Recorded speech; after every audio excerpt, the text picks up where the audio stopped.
I'm Danielle Warner. I'm the Verizon Frontline Crisis Response Team Senior Manager for Michigan, Indiana, and Ohio.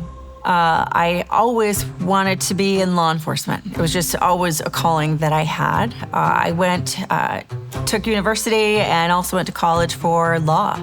I loved martial arts and really love to compete. I'm a very competitive person.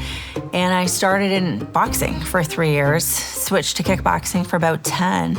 That's how I ended up in the US. While I was waiting to become a citizen, I took a temporary job back in 2000 with Verizon. And 25 years later, I'm still here. I was in sales for almost 20 years. And following that is when I saw a posting for the Verizon Frontline Crisis Response Team and jumped at the opportunity. Our crisis response team is available 24/7. We are always on call because first responders are always on call. One of the first responses that I went to, I received a call at about 2:30 in the morning from our local police. They believed there was an F-16 that had crashed in the National Forest.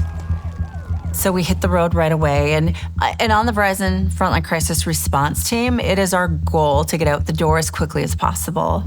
We set goals for ourselves, with under 30 minutes. So once we arrived on scene, again, we set up the Emergency Operations Center, and we provided connectivity to the state, local, and the Department of Defense. They didn't have Verizon, and their devices wouldn't work either. So we came up with a solution to use our portable internet devices to help power the phones from another carrier. And it successfully worked. They were able to secure the scene and communicate with each other out in the field. I received a call in the middle of the night from the state police for a local missing boy who had been camping with his family up in the Porcupine Mountains, a very remote area. Shortly before I arrived, they found the little boy's boot prints out in the woods. Nothing was working because it was such a remote location. So we set up my spot deployable close to where they found these little boys' boot prints. That way, all of the volunteers searching the area, searching the grid, could use our data access. And then after 49 hours, they successfully found him alive. So after a response, we don't just pack up and leave. A lot of times we can set up and utilize many of the other assets that we carry with us for whatever other needs arise. Earlier in 2025, there was a massive ice storm in northern Michigan. They were completely down and out, no communications in their emergency operations center. Verizon Frontline was the only carrier that was able to commit to arrive on scene that same day. So first responders on scene saw how quickly we could recreate network and really provide their communications for them, and they sent me to 4 other locations. And when we're on scene, it's not only helping the community, but it's helping those first responders, potentially reach their own family. Really means a lot.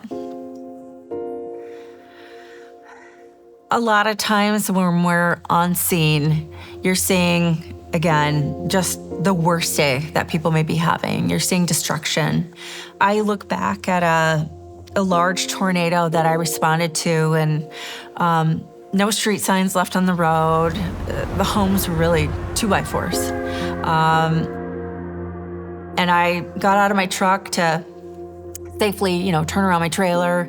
And this gentleman came out of these 2x4s and came up to me. And it was so odd because it was almost like a movie. And I said, did you live through that? Were you in there during that tornado?